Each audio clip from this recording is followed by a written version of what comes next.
일당 독재 철권 통치 국가에서 이렇게 국가 지도자를 향해 퇴진 요구까지 나올 정도면 상당히 심각한 상황으로 볼 수 있겠죠.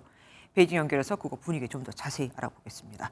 윤석 전 특파원, 봉쇄 정책에 지친 주민들이 시위에 나선 건 알고 있었는데 도화살이 된 사건이 있었다고요? 네, 지난 24일 신장 위구르 자치구 우르무치에서 화재 사고가 있었습니다. 일반적인 화재 사건으로 볼 수 있었지만 문제는 사고 발생 후였습니다. 화재가 난 건물 주변에 설치된 방역시설 때문에 소방차가 제때 진입하지 못해서 희생자가 늘었다는 말들이 돌았고요. 여기에 중국 정부의 위구르인 홀대 인식까지 더해지면서 우르무치에서 먼저 대규모 시위가 벌어졌습니다.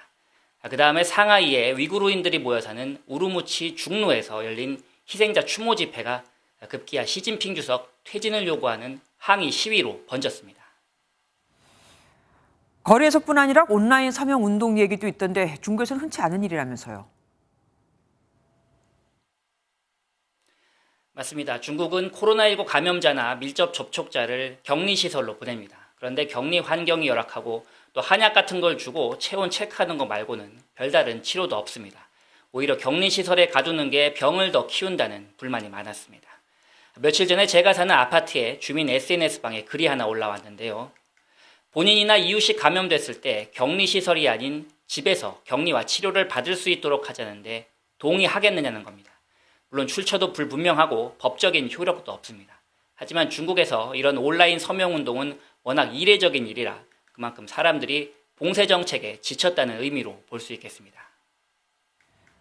마지막으로 계속된 시위로 중국이 제로 코로나 정책을 바꿀 가능성은 얼마나 있다고 보십니까? 속단하긴 이르지만 단기간에 정책이 바뀔 가능성은 작아 보입니다. 권위주의 국가에서 시위 몇 번으로 정책이 바뀌면 그것 자체로 국가와 지도자의 오류를 인정하는 셈이기 때문입니다. 오늘 저녁에도 베이징에서 시위가 열린다는 말이 들리는데 강경 진압이 예상됩니다. 물론 여론을 아예 무시하기는 어려울 겁니다. 무엇보다 3년간의 봉쇄 정책으로 경제가 큰 타격을 입었기 때문입니다. 방역당국이 현장 상황을 점검한다고 밝히고 관영 매체들이 서민 생활이 불편하면 안 된다고 보도하는 것도 이런 시위의 영향으로 볼 수 있습니다.